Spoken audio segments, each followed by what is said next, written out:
Please convince me not to go to law school.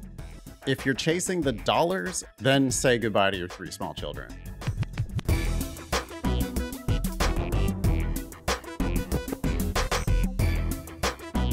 Hello and welcome to episode 457 of the Thinking LSAT podcast. I'm Nathan Fox. With me is Ben Olson. We're the co-founders of LSATdemon.com and the LSAT Demon Daily podcast. You can be LSAT famous. Just share news or ask questions with us on our website, thinkinglsat.com.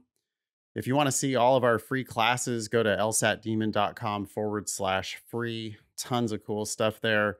We got lots of ways that you can study with us for absolutely for free. Go check that out, please. June LSAT is coming up starting, around the time that this airs. The June LSAT will be about to start. That's the last LSAT ever with Logic Games. Next LSAT after that is August 8th, and that's going to be double the fun on logical reasoning, one section of reading comp, like always. We have, happy 10-year anniversary, Ben. I guess we should start with that. Yeah, we should. 10 June years 4th or June 1st. Yeah, 2014. That's crazy. Episode 1 was published on June 1 of 2014. This is episode 457. So, Ben, we have been pretty good about publishing one episode per week recently. I would say for the last, 3-4 years, maybe more. Feels like we've been doing one episode every week. Yeah, did we not do that schedule at first?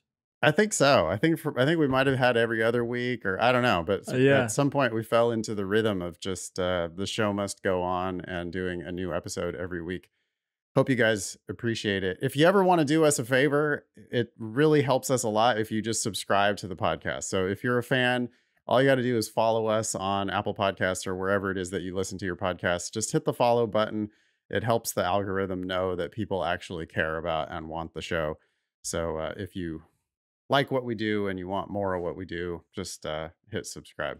We have no intention of stopping. Do you think we'll be around another decade, Ben? Wow. A decade sounds like a long time, but it does sound like a long time, except for in retrospect, it just time flies, right? And the older you get, the faster time goes. That's true. Will we make it to episode 1000? I don't know. That would actually take more than a decade at our current pace. But I hope we'll be around. I've really enjoyed doing the show. I've learned a lot along the way. We continue to learn things about the LSAT, and we learn about our students and our audience from all of the awesome emails and news you share with us. So we really appreciate all that. And the details about the admissions game, right? Like, we've always wanted people to pay as little as possible when going to law school, or not go at all. But every year, right, there's some new variation of what's going on with the admissions game. And it's kind of fun to track that and try to keep people updated. Yeah, it is. It seems like the landscape is always shifting. Law schools do different things. The Law School Admission Council does different things. The American Bar Association does different things. It all kind of changes. The test itself has changed in the time, changed multiple times in the time that we've been doing this podcast. So we will continue to keep you apprised here on the show as long as we can, I guess. Yeah. We got a couple items at the top of the show here. Why don't we just read one of them from Anonymous? The subject is, please convince me not to go to law school. Okay. Hi, Ben and Nathan, ! I've wanted to go to law school for years, and I'm now in an unconventional spot to start law school. Should I get in? Meaning I'm in my 30s and I have 3 small children with a very supportive spouse. ! Okay, shout out to your spouse. My work experience has been largely in compliance and contract management. My plan post-law school will be to practice contract and business law for small businesses and startups. I will be greedy with my LSAT.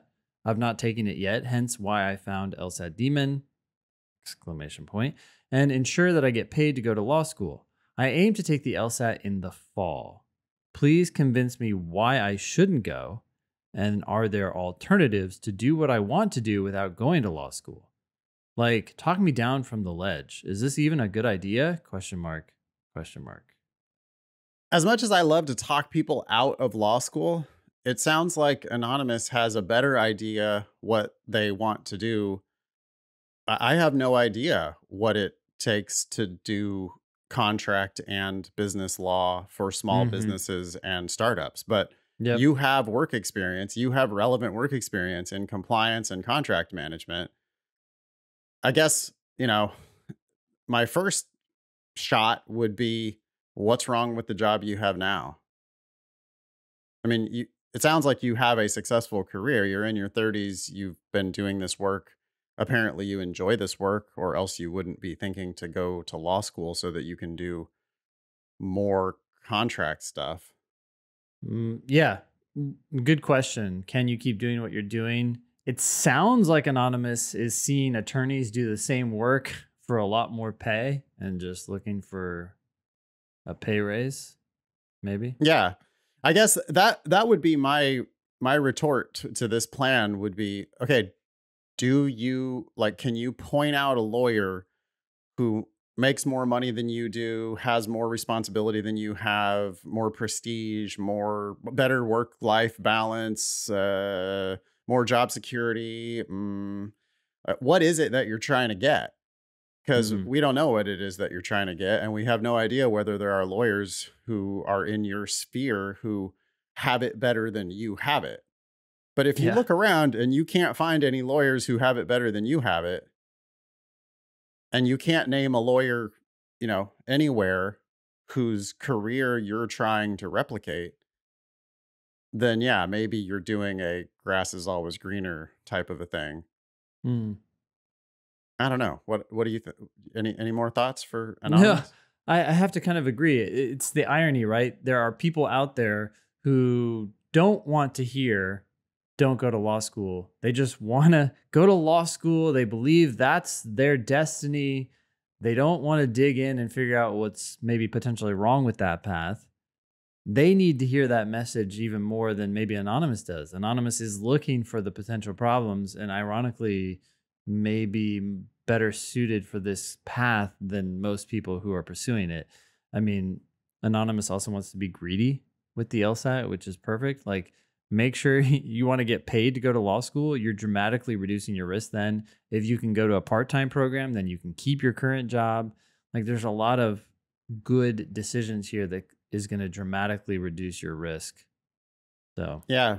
I don't think there's any reason why you can't have. I mean, if you go to part time law school and you plan to work your way through, then yeah, potentially say goodbye to your three small children. I think if you mhm. were willing to take time off of work, if you're going to go to school full time, I actually think that you might be able to spend plenty of time with those three small children, because I do Mhm. think people find work life balance in law school all the time. If you're chasing the dollars, Anonymous, then say goodbye to your three small children. You're if that's what you're going to do, is you're going to go into big law, then there's probably not going to be any work life balance there, and your your very supportive spouse had better buckle up and realize that they're going to be shouldering the burden of your kids, and you're going to go off into the big law world so that you can make big money. Mhm. Mhm. But it kind of sounds like Anonymous thinks, hey, maybe I would be able to work in a small firm. Maybe I can work in a business that I already work in. Maybe I can leverage the contacts that I already have. Maybe I can hang my own shingle and do small business, startup, contract stuff.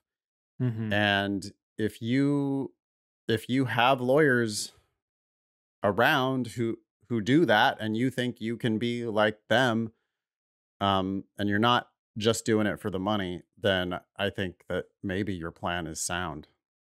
Yeah, I'm also wondering if Anonymous should reach out to Nick. We interviewed Nick a few episodes back. He's a Uh, professor and he yep. also has his own small law practice which focuses on small businesses and startups. Seems like a connection. Yeah, Nick Hafen, BYU. Yeah, just a couple episodes ago.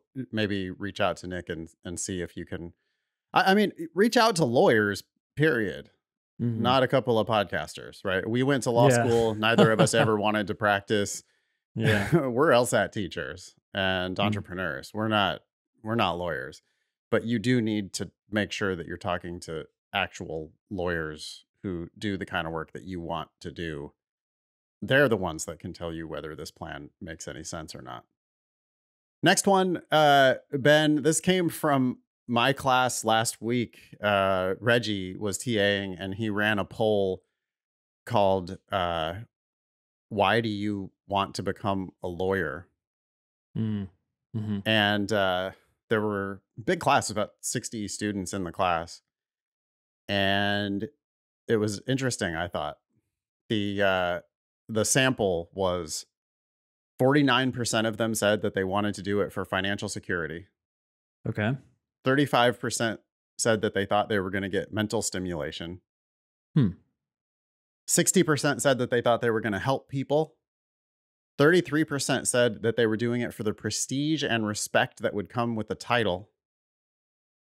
That made Ben frown. 21% because they were told they would be good at it. And then 25% other. Not sure what that means. So they must have been able. Any of that? Yeah. So first of all, they must have been able to select multiple things, right? Yes. So some people are choosing this for financial security and to help people or mental stimulation or whatever. Yes. Yeah. I mean, we can talk about the prestige one first. That's the one I frowned at just because it seems like, I don't know. It just seems like a poor reason to subject yourself to work that most people find monotonous and challenging. You're going to be spending most of your life doing this kind of work, and you're doing it for the respect and prestige that might come from others. Yeah, I would just reconsider that. I don't think there's anything wrong with pursuing something that you think others are going to respect you for. I mean, that feels good, right? To be doing something that is respectable, but you also got to balance that against what you're doing. Ideally, you find something that people respect and you enjoy. And I think that component is got to be much more important. Doing it so that your mom and dad can brag about you to their friends is probably the very worst reason to do this. I do not believe that you should go into the law because you think you're going to get prestige and respect. I mean, lawyers are also one of the most hated professions, right? I mean, there are 10,000 lawyer jokes for a reason. Yeah. My interactions with lawyers have been, good and bad. If you ever sat in a deposition, you realize that it's just the most painful, just most terrible time of your life. Like all you're trying to do is get out of there. And you realize that the people doing the deposition do that all day, every day. It's like they are either torturers or sitting with their client while the client gets tortured. I think prestige and money are kind of the same thing. On episode 442 of the Thinking LSAT podcast, it was actually entitled, Don't Become a Lawyer for the Money. We do not think that being a lawyer is like a gravy train, not unless you're going to do big law. And if you're doing big law, you got to realize what you're getting yourself into.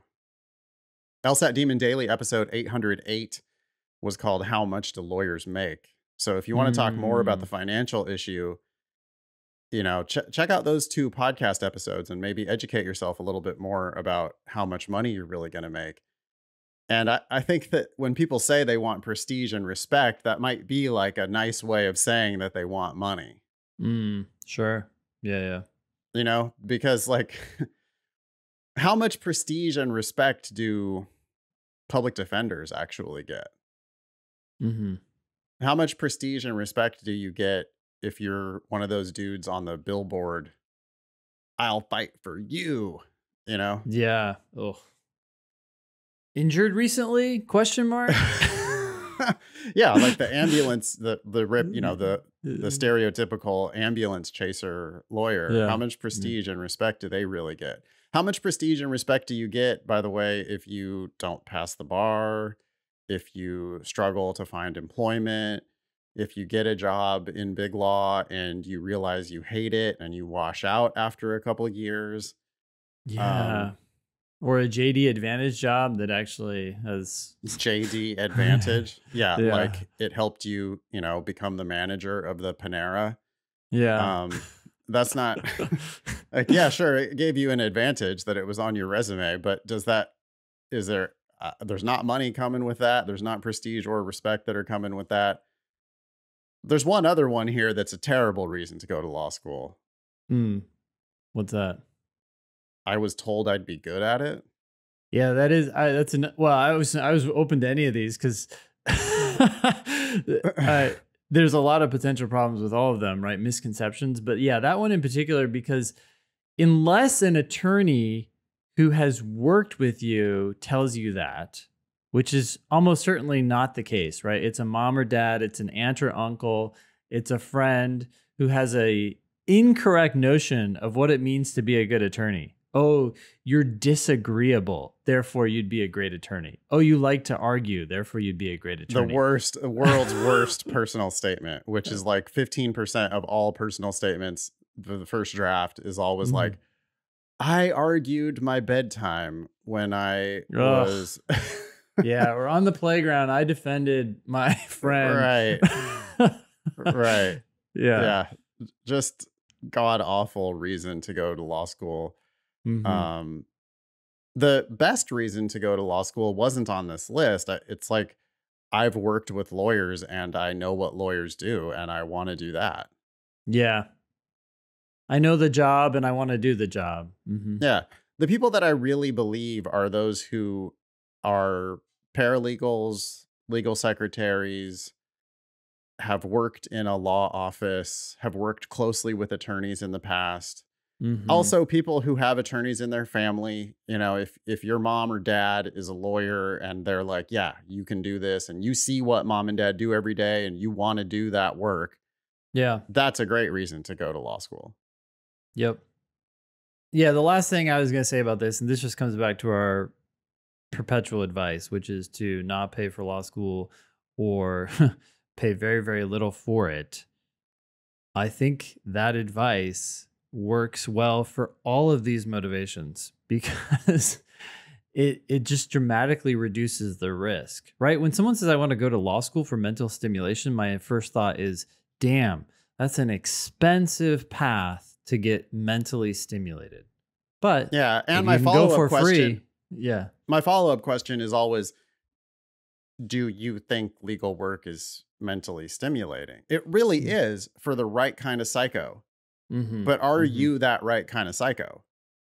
And I think the way to find out whether you are that right kind of psycho is to work in a law office.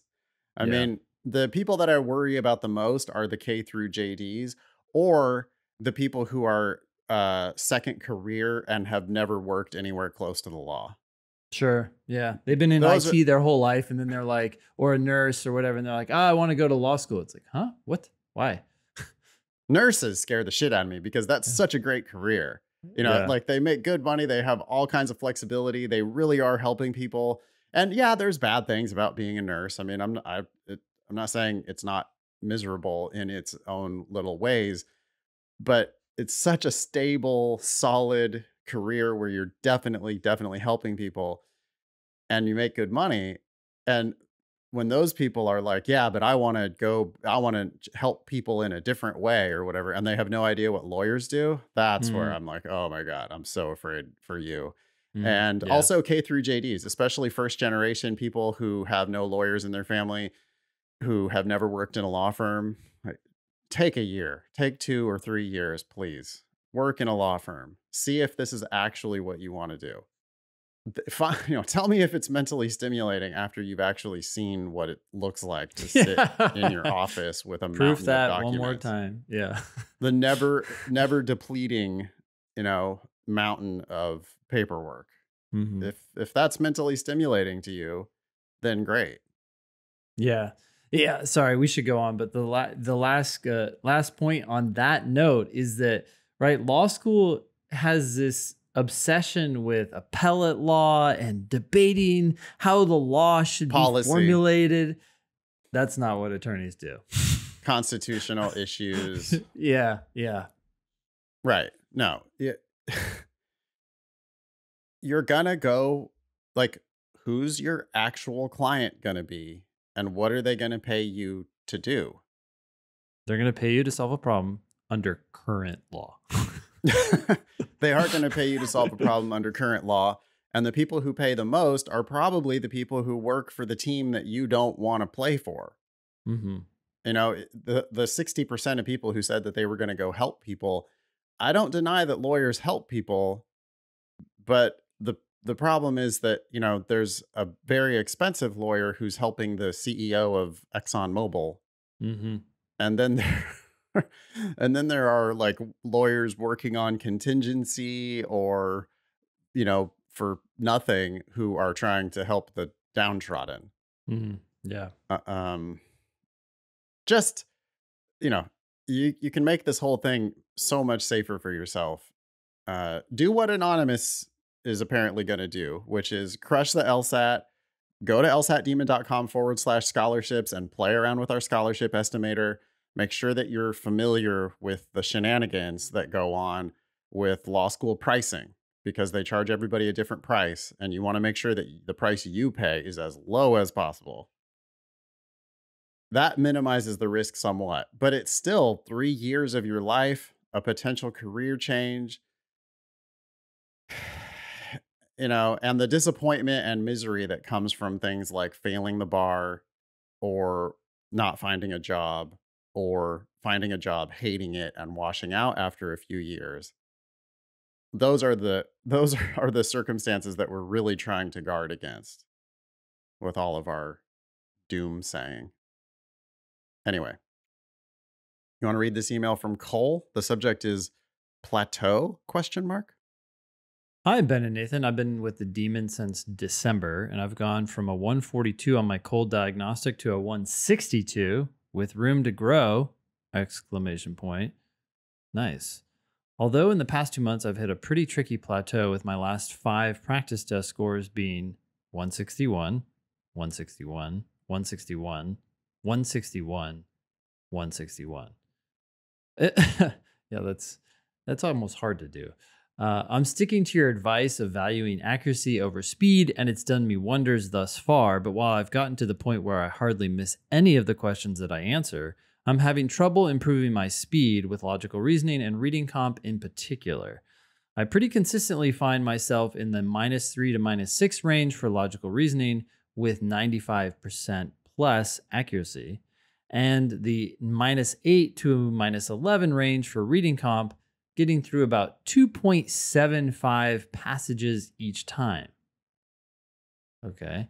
My goal score of 165, 170 is tantalizingly close, and I know that if I can get just 3 reading comp passages right, I'll be there. Any advice to getting over the hump before a June LSAT, which is just around the corner? More caffeine? ? Turn to prayer? ? Find an emotional support animal? ? Thanks for all the work you do, Cole. I think that Cole is an excellent candidate to improve on their very next practice test. Mm-hmm. Yeah. I think it's just a matter of time.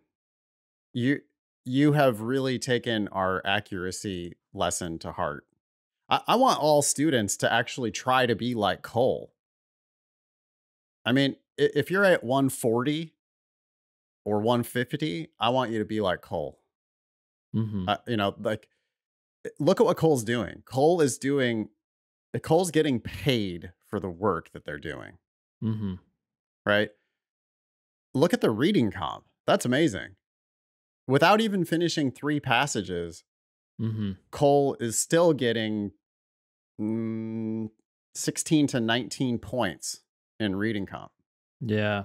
Yeah. That's damn good. Yeah. Right? Cole's leaving more than one whole passage untouched and is still only missing somewhere 8 to 11. Mm-hmm. That's fantastic. That means that you're actually understanding what you're reading. You're choosing answers that you feel good about. You're refusing to pick wrong answers.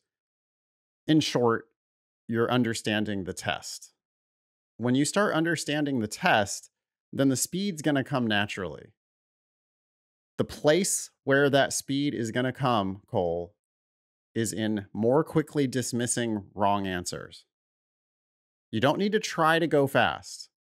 You don't need caffeine. You just don't need to push it. What you do need to do is get more and more confident at what you recognizing garbage when you see it. I think that's it. I agree. And what I was thinking specifically was that when Cole reviews, it might help to go over answers that Cole got right and figure out whether Cole could have eliminated answer choices faster, right? Sometimes people will read the entire answer choice. They'll realize that it's wrong. They'll pick the right answer choice. That's great. I'm glad you're getting paid for the work you're doing, but maybe you're doing too much work and you're not investigating how you could have been, I don't know, more critical as you're going through the answers. Like at what point could you really walk away from that answer? And did you do that? Yeah. Students who struggle, students who take forever, the place where they take forever is in the wrong answer choices. Mm-hmm. They spend forever trying to decipher A, even though A is probably wrong. A is almost always wrong. 4 out of 5 times, that's almost always. Wait, what? Let me write that down. Nathan, you're saying that for answer choice A? Or A. Answer choice A, specifically. Oh, okay, yeah. But it's also true for B and C and D and E. Yeah. You know, each answer is wrong most of the time. 4 out of 5 answers are wrong. Mm-hmm. So instead of trying to talk yourself into A, or instead of really trying to decipher A, you should go in assuming that A is wrong and just look to dismiss it as quickly as you can. Mm-hmm.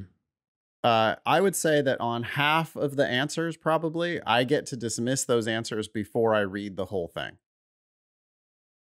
I mean, we would need maybe a hidden camera to to really test that. Mm-hmm. Mm-hmm. But and also another thing is, I'm not conclusively dismissing wrong answers on my first time through them. In fact, I probably never conclusively dismiss most wrong answers. I don't need to teach an LSAT class on why this answer is wrong. It's more like I have some idea what I'm looking for. I know that answers are almost always wrong. I start reading this answer and it just doesn't seem right to me. Mm-hmm. Well, I don't need to understand nonsense. I just go, nah, nah, nah. Almost always I find an answer that I like. At that point, I'm picking it and I'm not going to go back and reread all these other wrong answers. Mm-hmm. People sometimes take we're constantly saying you should focus on accuracy, and you should. Yeah. Yeah. But that doesn't mean that you have to triple check wrong answers. Mm-hmm. Expect them to be wrong. Expect the right answers to be right. Expect the LSAT to be easy. On your first time through the 5 answers, you got to be like, you got to be just brushing the bullshit aside. Mm-hmm. Once in a while, you're going to eliminate all 5 answers on your first read through. You're not going to find anything that seems like it's the correct answer.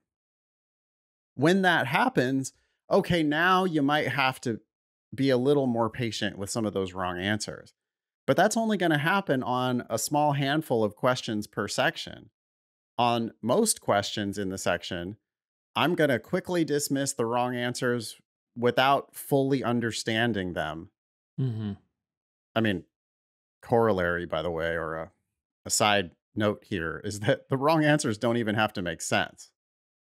Mm-hmm. Yeah. Why would they have to make sense? They're not the right answer. No. So they can make a grammatically correct sentence that uses words from the passage in a random way and not have any significant meaning. Right. Like, what does that mean? Well, I don't know what it means. It means something, but it's not answering this question. And if it's not answering the question, then I don't have to listen to the rest of it. Right? It's just like, nope, that's not it. You're not going in the right direction. Goodbye. Mm-hmm. Mm-hmm. Right? That's kind of interesting. It makes me think about on the SAT, there are times where it's like, okay, if you know the right direction, sometimes there's only one answer that goes in the right direction. Like I'm Mm-hmm. thinking about math, basically, Mm-hmm. right? Yeah, yeah. There are easier, I believe, SAT math problems where you look at the problem and you're like, oh God, I don't know how to calculate that. But I do know that the right answer is going to be negative. And Yeah, then you yeah. look at It's the gonna be answer choices negative. It's and gonna be there's less one than negative 10 or answer whatever. choice, Yeah, yeah. right? And it's like, well, okay, I don't have to get any clearer than that because if I got 4 positive answers and 1 negative answer, and I know that this is going to be a negative answer, then I don't have to do all the calculations. I'm just going to pick that and move on to the next one. Mm-hmm. That happens on the LSAT as well. You know, it's not in mathematical terms, but when it's like you're on the bus, you know, and you realize that the bus is going in the wrong direction, you get off. I mean, that's not Mm-hmm. going where you want to go. So Mm-hmm. when I get on the bus of A, I'm expecting it to be going in the wrong direction, you know, Yeah. and you read a little bit of it. Nope. Sorry. Bye. Let me start with B. Nope. Sorry. Bye. And that's where I think Cole is going to find the ability to go fast. I agree with that. And as you were talking, I was thinking that the most, well, at least the most obvious example of that to me is in reading comprehension when you're asked to describe the tone of the author. Right. And like 3 of the answers, sometimes 4, but 3 of the answers are a negative tone, and the author obviously had a positive tone. You're looking at those answers, you're just not even digesting more than that's negative and crossing that out. Yeah. Yeah. And it's so easy, And so quick. Yeah. and that's true for like 95% of questions like that. Mm-hmm. Once in a while, there will be a really hard one because you do have to vouch for every word of the correct answer that you're going to Mm-hmm. pick, right? Totally. So once in a while, they will try to throw you a bit of a change up where you think you're going to be smart, you know, and you're being savvy by looking for answers that are directionally correct. Mm-hmm. But there might be like, there's only one answer that says anything positive, but then you read all the words in that answer choice and it's like positive about the wrong thing. Mm-hmm. Sure. Yeah. Well, that can't be the answer because that one now is misdescribing the passage. So it must be one of these negative ones, actually. And now I'm going to have to read every word of some of those to figure out, because what they've done is they've tried to pull a fast one on me. They have started with something negative, but then the end of the answer choice, it twists it in a way that you realize, oh, actually, the author was negative about this other thing or negative about this aspect of that thing. Or double And negative or whatever. Yeah. a double negative will do it. Okay. And now I'm able to, you know, eliminate those 4 wrong answers and actually see the one right answer. But that question is not Cole's problem. That question is there to differentiate the 175s from the 176s. Mm-hmm. That question is not there to differentiate the 161s from the 162s. Mm-hmm. You can get to 170 only getting easy questions right. You don't have to get any hard questions right to get a 170, really. I mean, the LSAT's just not that hard. Mm-hmm. The actually hard ones, there's just not that many of them. They're pretty straightforward. So Cole does need to go a little faster, but you can't go faster reading the argument. You can't go faster reading the passage on reading comp. You can't go faster reading the question. You can't go faster making your prediction. You can't go faster on the correct answer that you're going to pick. You really have to understand that answer before you pick it. The one and only place where you can go faster is just being confident. And Cole, you deserve it. You've earned it. The right to be confident in dismissing wrong answers. With 95% accuracy, you know bullshit when you see it. So all you've got to do, Cole, is start pulling the trigger a little quicker, at least on your first read through of the answers. One more thing I would say, a little symptom or like a bellwether. I know that you're giving the answers too much credit if you're constantly narrowing it down to 2. I would prefer that you are more often narrowing it or not liking any of the answers on your first read through. Yeah. So Cole, when you review, you know, Did you narrow it down to 2 and then find the right one? If you did, that's maybe why you're slow, because you're not being critical enough of those answers in the first place. You're making reasons why answers are correct instead of just finding the reasons why they're wrong. Next one's from Isabel. The subject says games dashboard score decrease, all caps, question mark. I'm scheduled to take the June LSAT and noticed my games needed some improvement. It used to be my best section, but recently I haven't been finishing sections and it's been hurting my PT scores. I decided to spend the week doing drilling, timed sections, and watching videos to improve. After a 3-hour Saturday session, my dashboard game score decreased. Then today again, after an hour morning study session, my dashboard game score has once again decreased. What am I doing wrong? How could I be getting worse? I am taking my time, reviewing, and doing all the right things. I no longer feel as confident, and concepts I once did well in, I feel like I now struggle in. Help. So I guess as I read this, I think to myself, when you're doing drilling, or actually anything, time sections, time tests, the demon is looking at the questions you're doing. It's looking at the difficulty of those questions and also assessing whether you got them wrong or right, and then trying to figure out, how good you are based on that. Your score can't decrease if you take too long. Okay. So if you take too long on a game, and by too long, just an inordinate amount of time, maybe you won't get any credit for getting that game right. So your score won't go, or your dashboard score won't go up. But it won't drop. It just won't go up. So it drops when you get questions wrong. And it also That's good to know. Wow. Okay. Yeah. So the reason why your dashboard score went down because you missed questions. What are you doing? We shouldn't be missing questions on the logic games. Yeah. Now, if it's a small decrease, which it probably is, I wouldn't think too much about it. I would focus on, okay, what did you get wrong? Why did you get them wrong? What could you have done better? Yeah, I mean, it's just zeroing in on your probably actual performance. I also got to say, it's a real small sample. Yeah. 3 hours on a Saturday and then an hour on whatever day you did this, 4 hours worth of LSAT study. It's not nothing, but it's also not a lot. And you can't expect progress to be linear on the LSAT. That's just not how this works. You're going to be mostly going up. Mm-hmm. But it's like the stock market. The stock market, over 20-year time periods, the stock market always goes up. But over shorter time periods, it goes down very frequently. Yeah.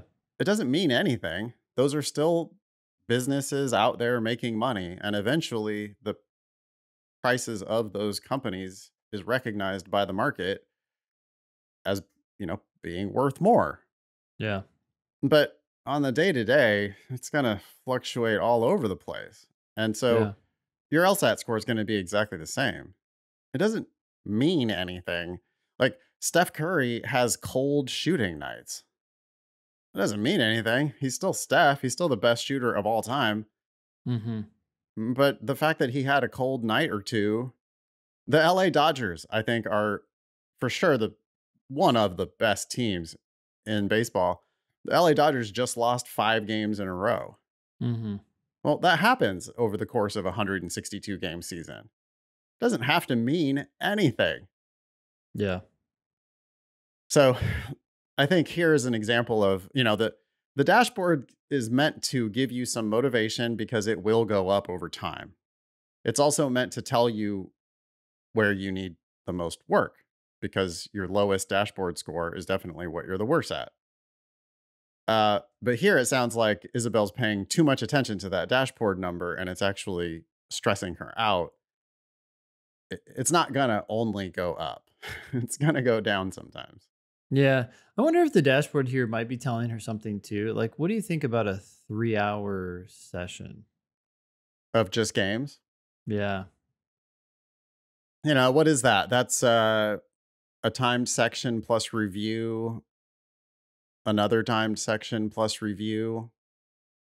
Maybe that's it, especially if she happens to be an accommodated student, or if, she says games is her best section, but she's obviously not scoring perfect on these game sections. Yeah. I just So wondered if it's too much, it's a lot at once. Yeah. I Mm-hmm. mean, I would encourage her probably to just kind of mix it up a little bit. Go do some LR, go do some RC. Those are more than 1/3 of the questions on the June LSAT each, right? Games is the least important section of the June LSAT. 23 questions instead of 25 for LR, 27 for RC. So you're focusing so much on one, it's your best section. Two, it's the least important section. Yeah, maybe it's a time to just kind of put it away for a day or two and then come back to it. Yep. Thanks for writing in, Isabel. Hopefully that's helpful. I think the one thing I really want to tell you is small sample, don't worry about it. Get back on the horse. Yep. Totally. Serena writes in, her subject is, how do I rewire how I approach logical reasoning? Hello. I've been studying for the LSAT since Thanksgiving of 2023, but my LR score has not really improved. Okay. I score around 11 to 14 questions out of 25 each time. It's clear that I don't understand how to approach the section, and I would like some advice. For me, logical reasoning usually goes like this. I read a passage and think I know what's going on. To me, about 80% of the time, the passage makes sense. Oh, okay. I think we know what your problem is. Yeah, you're not stopping and forcing yourself to understand the passage almost 100% of the time. What's the evidence? What's the conclusion? Is there a conclusion? And what's wrong with that? Yep. If there's a conclusion there, it is not justified by the facts, like 90% of the time. Now, if it's just a set of facts, then you don't even worry about whether it makes sense because it's just fact, fact, fact. You think about how those facts might connect with one another if it's just a set of facts. But if you see them doing any reasoning, if there's keywords are the kind of the easiest ways. If they say therefore or thus or so or since or because or any of those, logic words, if they do any of that, then you have to get super, super skeptical about the conclusion, not the evidence, but the conclusion. What are they trying to conclude? What evidence do they have? What is shaky about this structure that they're trying to build? And if you think 80% of them make sense, then I just know that you're wrong. Like the majority of those, you're wrong. I mean, they don't have to be outright flawed, except for they just have not proven their conclusion to be true. So instead of looking for a flaw, you should be looking for what's the disconnect between the evidence and the conclusion? Or are there ways that the evidence can be true and the conclusion can still be false? You want to read the rest of Serena's email? Yeah, this is when I try to come up with a flaw in the reasoning or just say something about what this passage proves. And that's hard for me. Let's just stop there for half a second. It's hard for you because you don't understand the passage.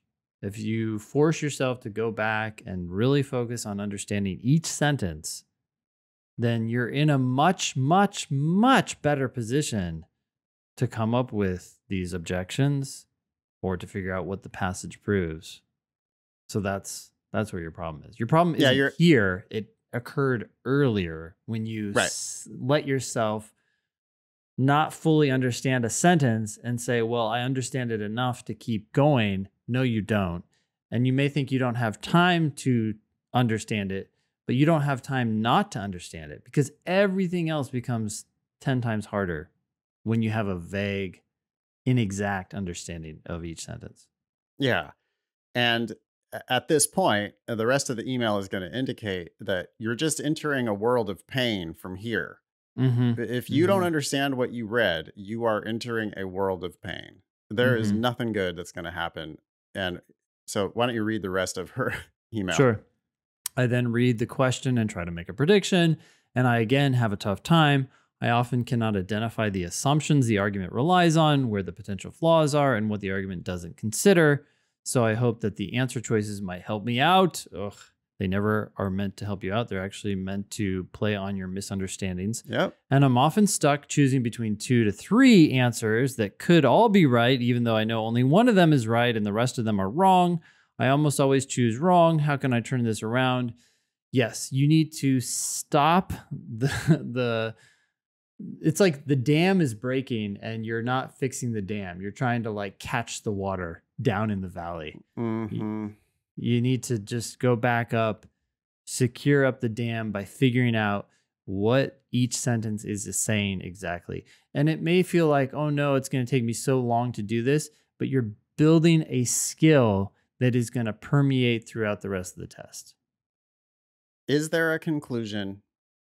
Does that conclusion have to be true based on the evidence that they have provided?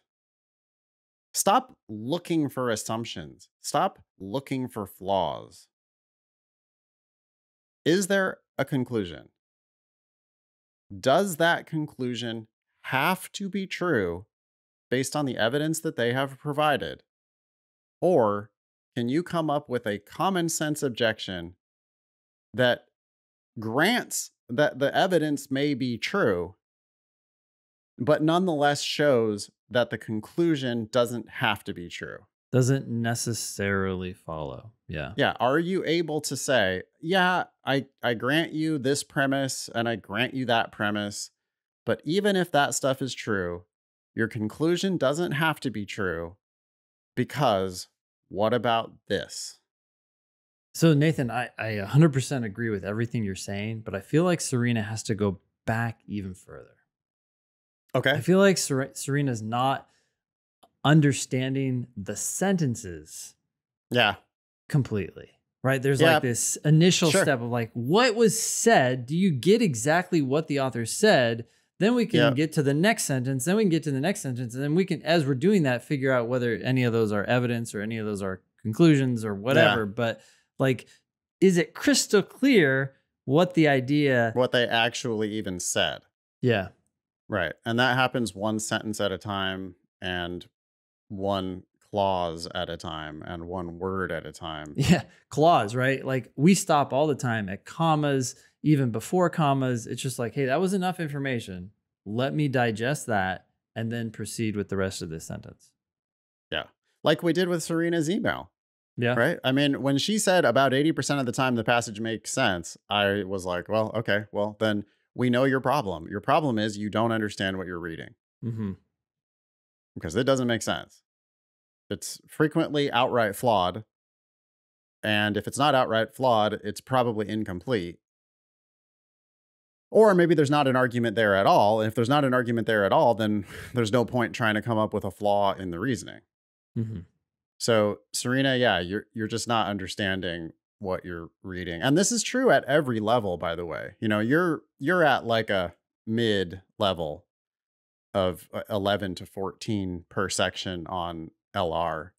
You're probably doing too many questions, Serena. My guess is that you're doing like 20 questions and you're only getting 11 to 14 points, or you're doing all 25 questions, God forbid, and you're only getting 11 to 14 points. That's a clear indication that you're just not understanding what you're reading. Mm-hmm. Slow down, do less work, but do good work. Actually understand what's there. One sentence at a time. Then tell me whether you think it makes sense. And yeah, if you keep saying yes, it does make sense, then I know that you're not reading it correctly. Hope that's helpful, Serena. If you're a demon student, I would just love to talk to you about it in class. Come to my classes and ask me these questions. I know I can sort you out. Right now, you're just bashing your head against the wall of the wrong answer choices, and that's never going to be successful. Like, you're narrowing it down to 2 or 3 answers that could all be right, according to you. I'm not even sure that the correct answer is among those 2 or 3 answers that you think could be right.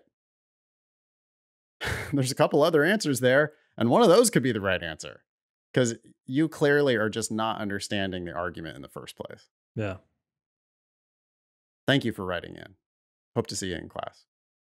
Yeah, this next one, thank you. This next one is from Christian. The subject is a 20+ point jump possible in 3 months? Yes, I have seen it happen.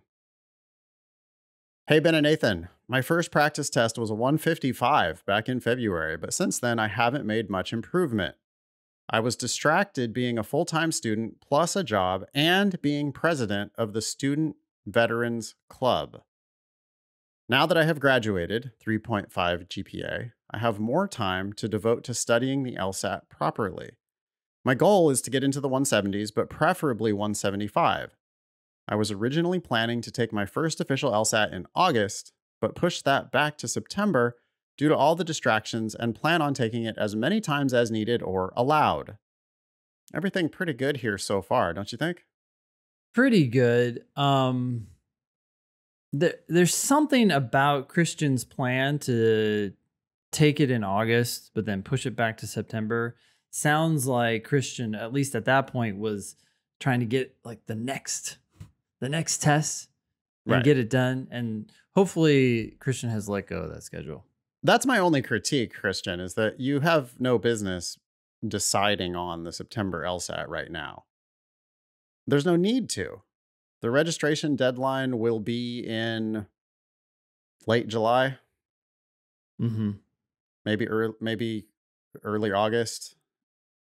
Now it's May 28th. There's no need for you to be specifically planning on, like, you shouldn't have registered for the August test.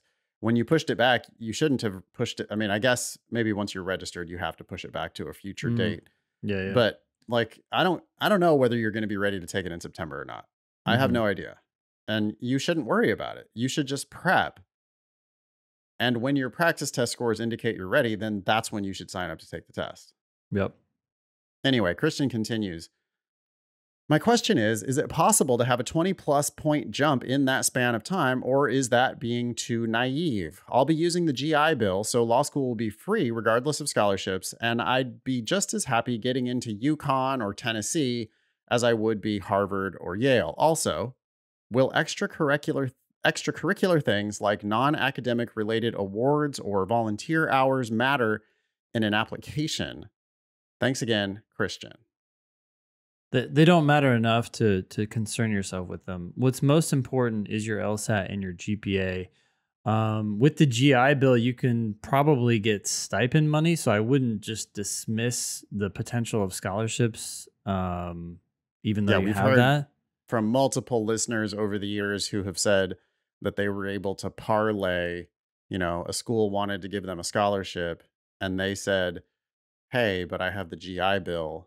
And then next thing you know, the school is giving them a stipend instead of a scholarship. That does seem like a bit of a fraud against the federal government. It's like a auto body repair shop claim. Yeah. That'll waive your deductible. Yeah. It's like, you're getting insurance, and you're like, yeah, can you waive my deductible? And they like jack up the price of the service so that they can then give you your deductible back. I mean, it's plus fraud. Yeah. But law schools do it. Not all law schools do it, and they probably shouldn't do it, but they will do it. So yeah, Christian, you should still negotiate hard for scholarships, or put yourself in a position where you're going to get scholarships, and then see if you can negotiate that into a stipend. Totally. I think the short answer to Christian's question is yes, which you already answered. you can go up 20 plus points in 3 months, especially with a diagnostic. It sounds like a diagnostic of 155, which is incredible. At the same time, I think fundamentally the flaw with all of this thinking is that you are trying to apply this cycle. There's nothing wrong with applying this cycle, but you don't know if you can apply this cycle until you get your practice test scores up. And so you're putting the cart before the horse. Right. All this should be put aside. Your goal should be 160 right now. And once you do that, your goal should be 165. And once you do that, your goal should be 170. And then your goal should be 175. Your goal should not be 175 in September. Your goal should be right now, today. What am I going to do today to make my practice test this Saturday better?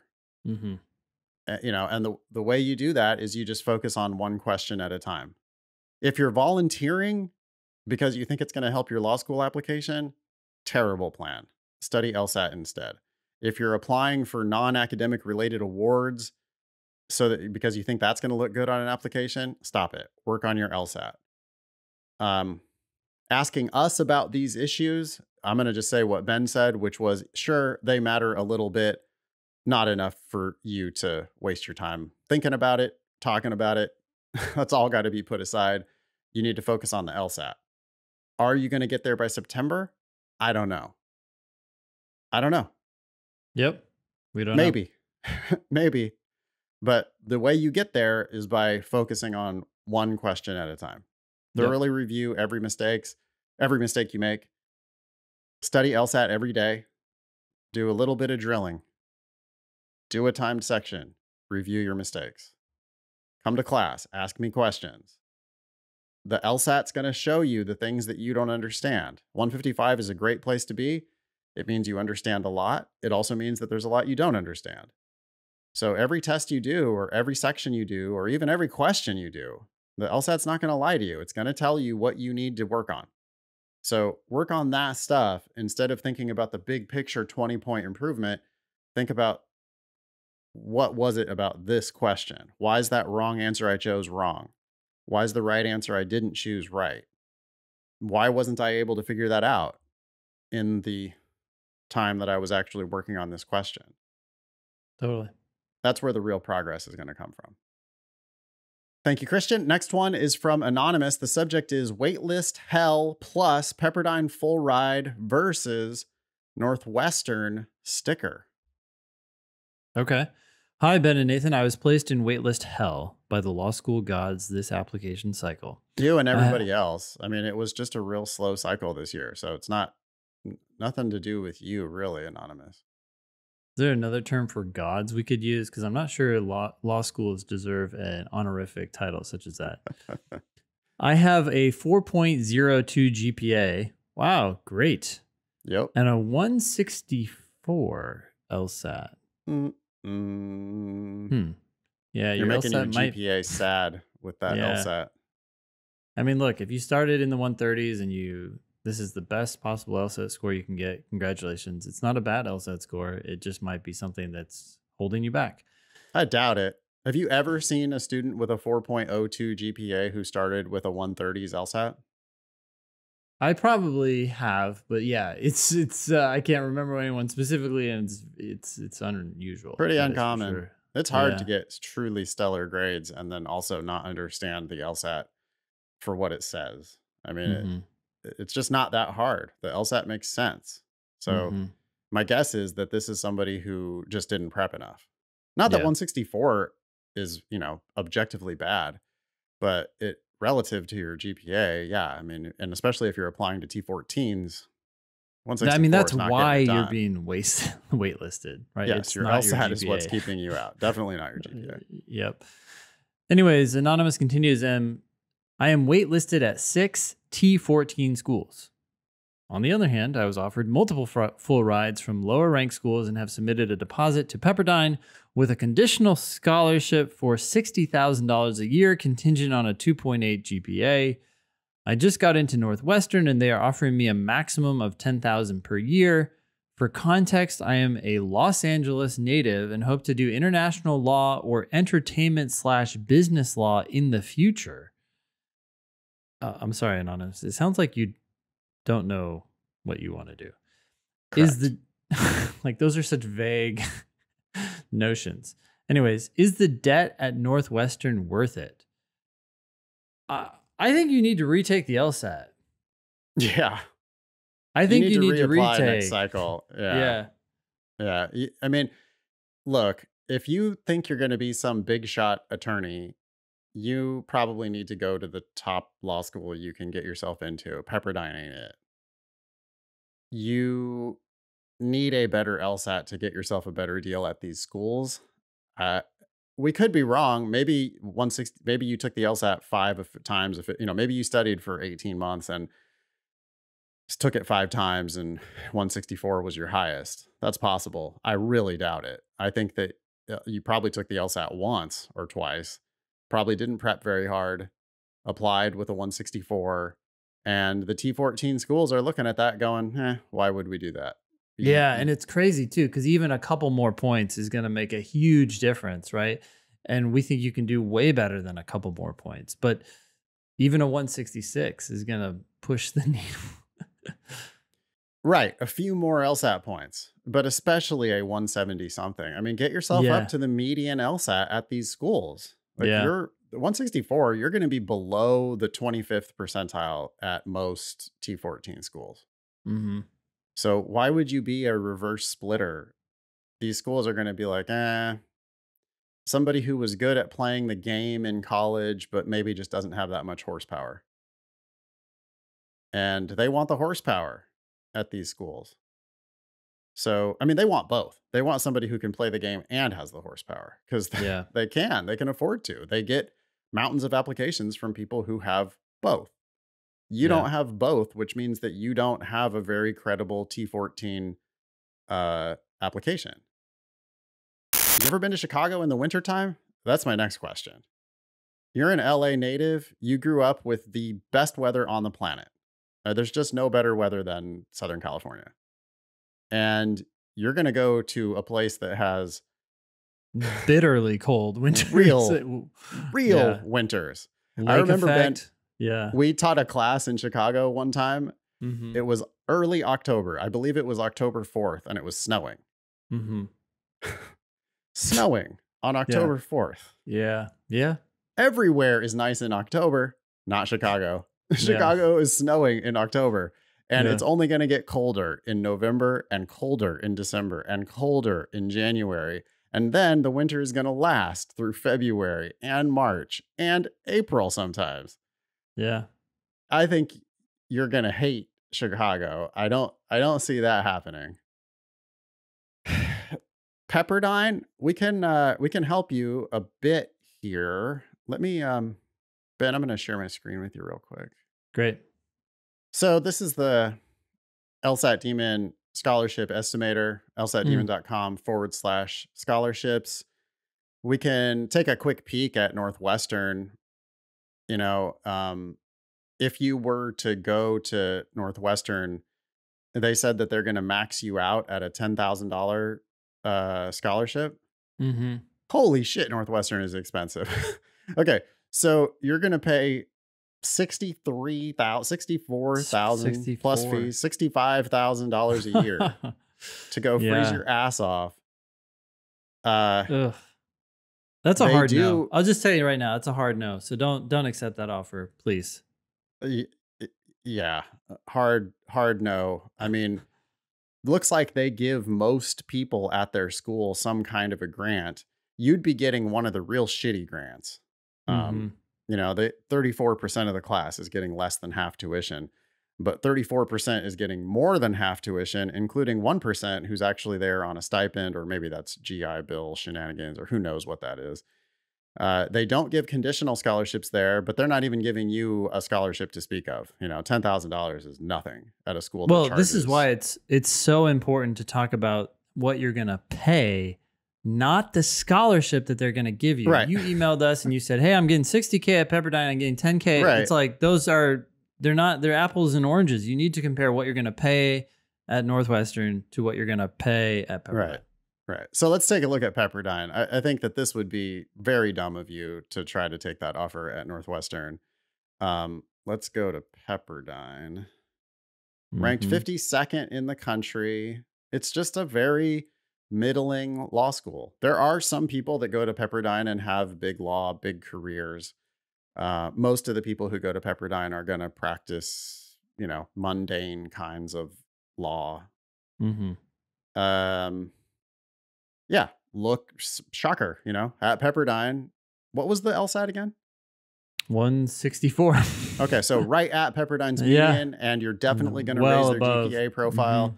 So they're like, let's do it. As an LA native, you will know how appealing it is to live in Malibu.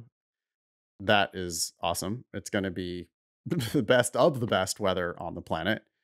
And so it's going to be an awful nice place to hang out for a while. Let's look at the finances.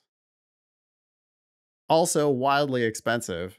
They're not quite charging Northwestern prices, but they're charging pretty damn close to it. The thing I really wanted to look at was this conditional scholarships matrix down here. The GPA requirement of a 2.8, many people with a 4.0 are going to look at that and go, oh, well, there's no chance that I won't have a 2.8. But what you don't realize is how harshly law school is graded. And the average GPA could easily be a B- at this school.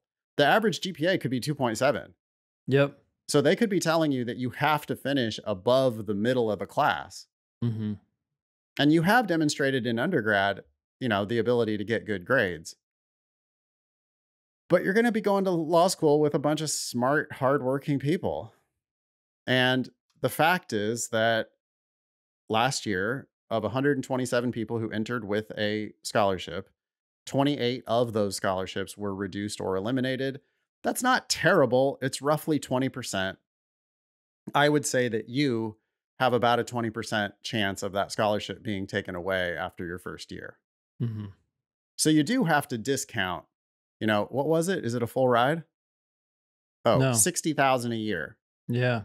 So you're not even getting the full ride. You're still going to have to pay something. $5,000. Or no, 8. Yeah. Yeah. Yeah. 8. You're going to be paying $8,000 a year.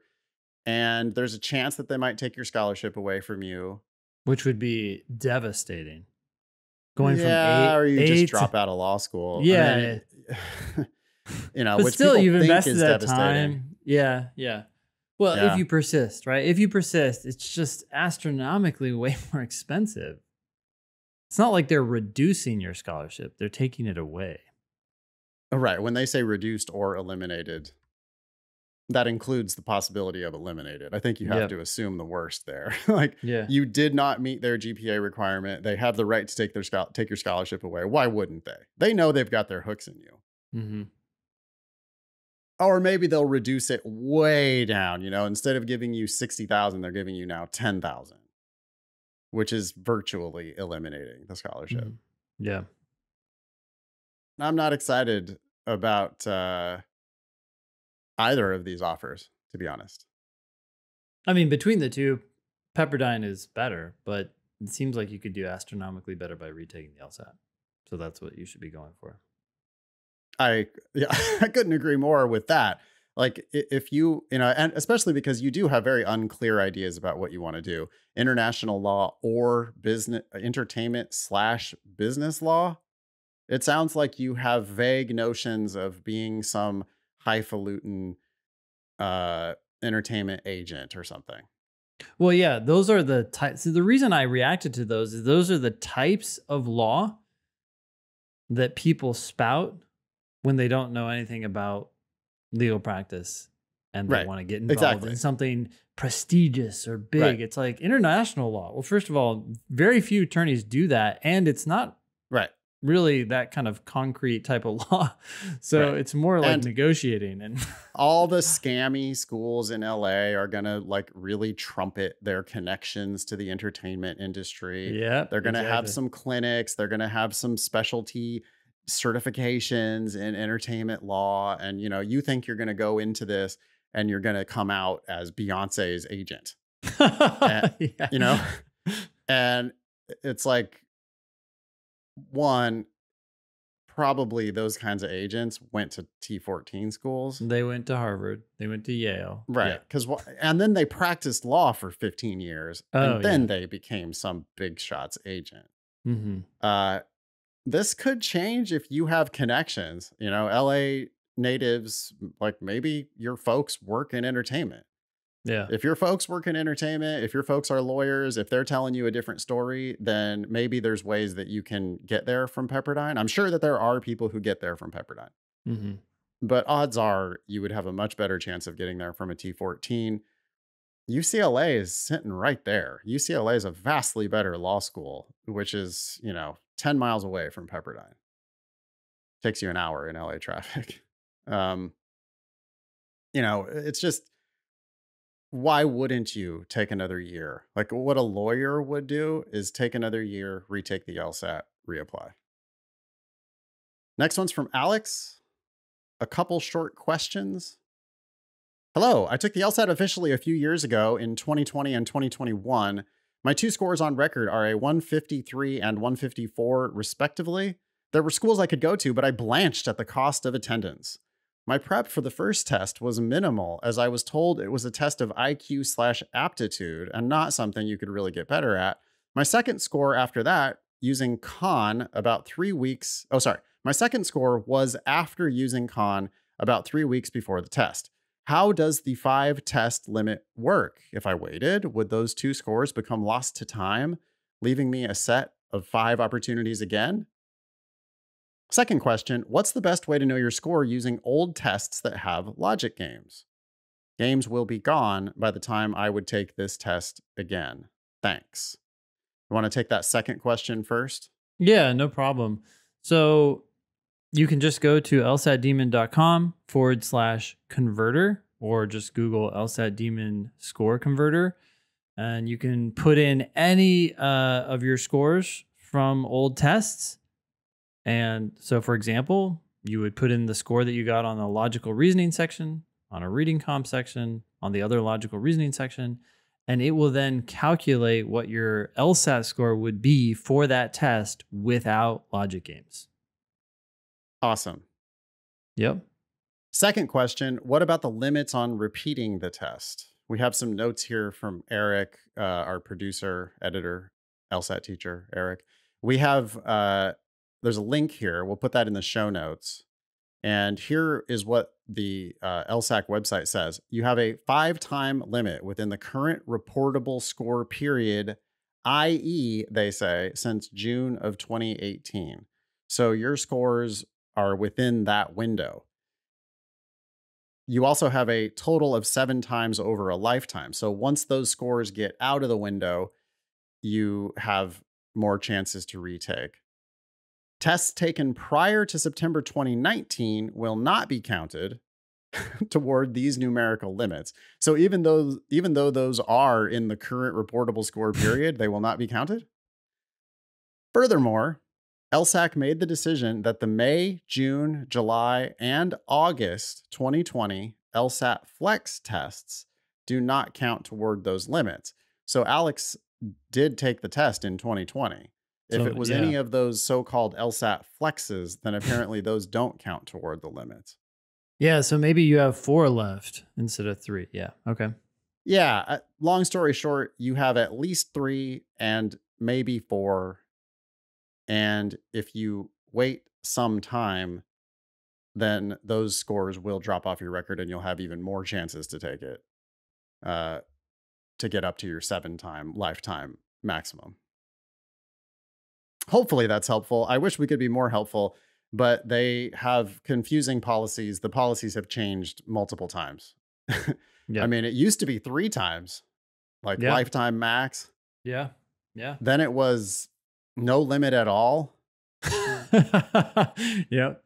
Then it came, but they've changed. I mean, in the 10 years that we've done this podcast, they've changed that policy many, many times, including weird COVID stuff and the LSAT Flex, which was a COVID thing when they first went online. Yeah, there's a link in the show notes if you want more information.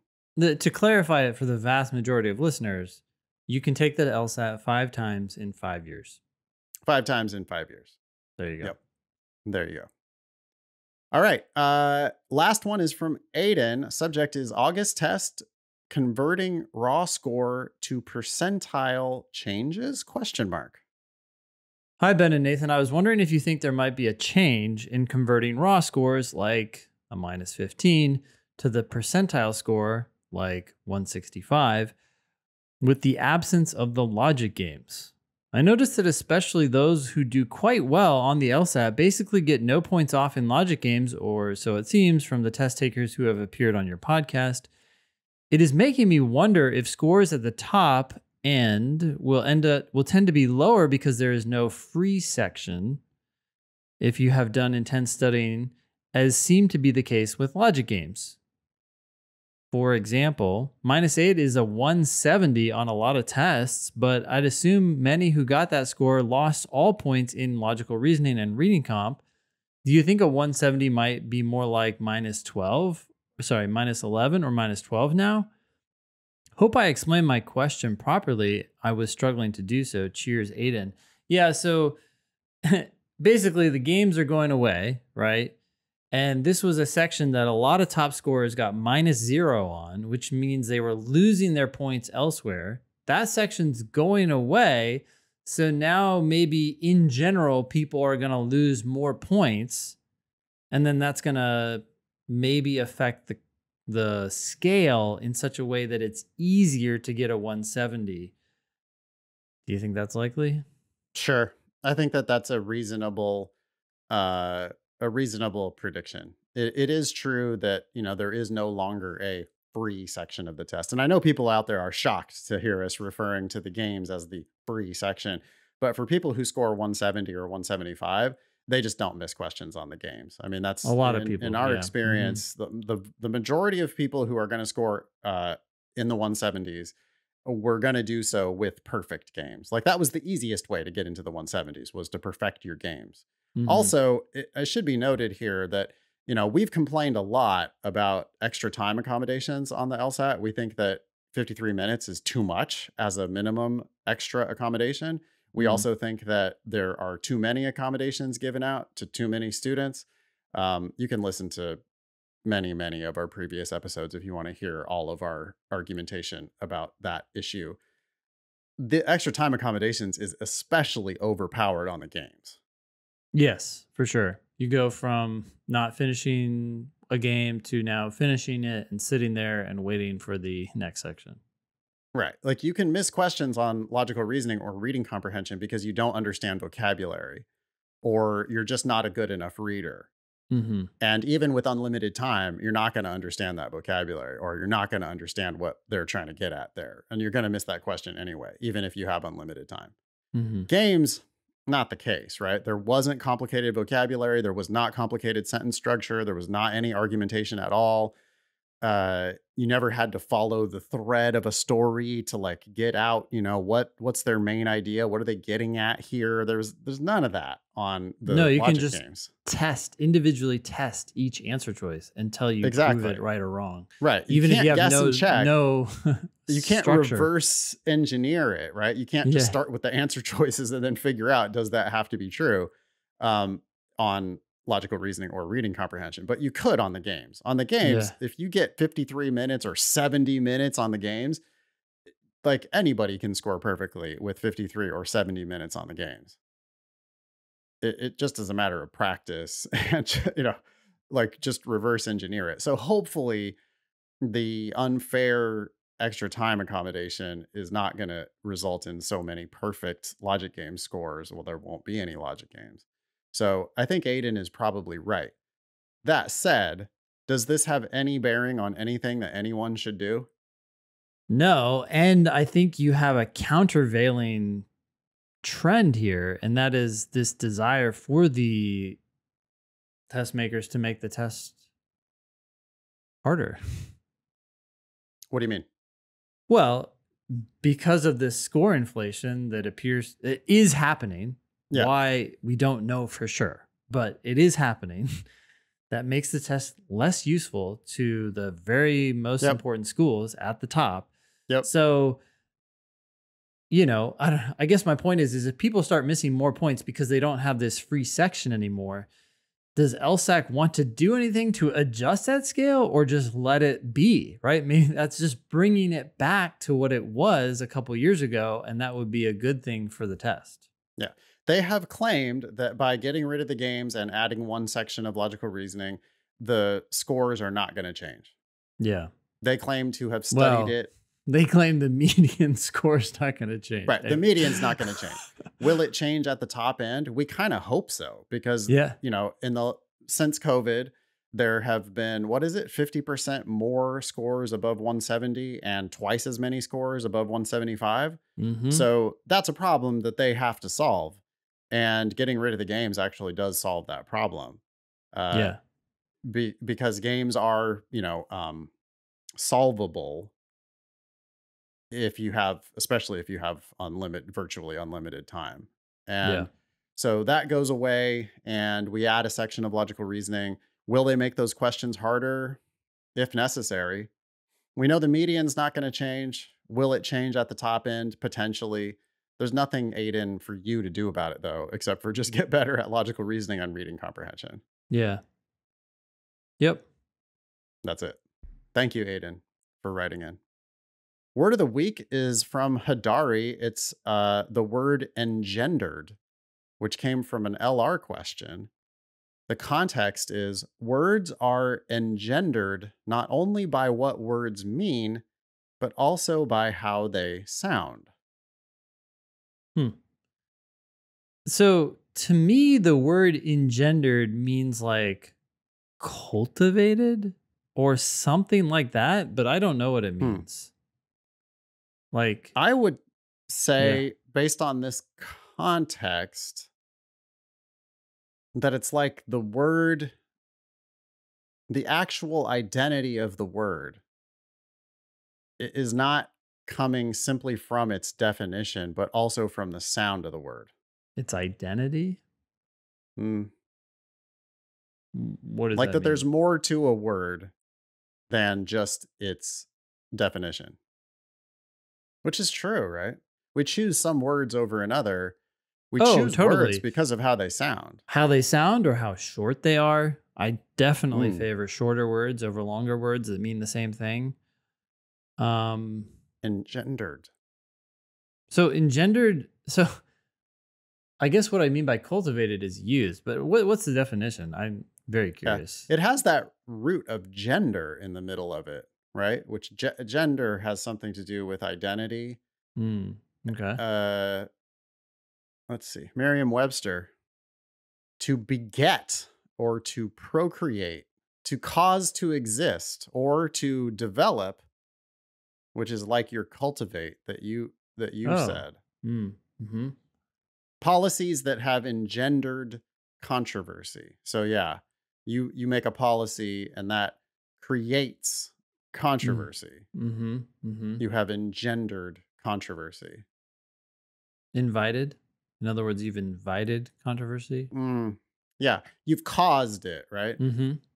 So words are engendered not only by what words mean, but also by how they sound. I still don't understand the sentence. That is strange. I would have to see the actual LR question in order to know what they were even talking about there. Could this be a wrong answer? And it's just like, yeah, good luck with that. Well, the thing is, Allah, have you heard Allah's something trick that she does? Yeah, I heard it from you. Yep. Oh, okay. So the trick, and Allah is one of our awesome teachers at LSAT Demon. She teaches a Saturday morning class that people love. Let me shout out Allah's class specifically. It's Plateau Pulverizer, LR and RC. It's a 2-hour class that happens at 11 Eastern, 8 Pacific on Saturdays. And people love Allah. They're very enthusiastic about her classes. Her something trick is basically you just replace the word you don't know with something. So words are something, not only by what words mean, but also by how they sound. Well, I can then take away from that like, okay, so words are chosen. Yeah. Yeah. They're not, it's like, they're not just about what they mean. They're also about how they sound. Yeah. All that it kind of like, I think you could take away from that probably the gist of the sentence, which is, hey, if you're thinking about words, you don't need to, you want to not just think about the definition. You want to also think about how it sounds. Yeah. Yeah. In that context, I would take engendered to mean chosen. Sure. Yeah. Mhm. Or or interpreted, right?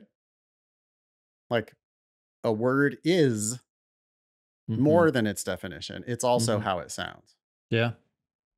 Cool. Thanks Cool. for that, Hadari.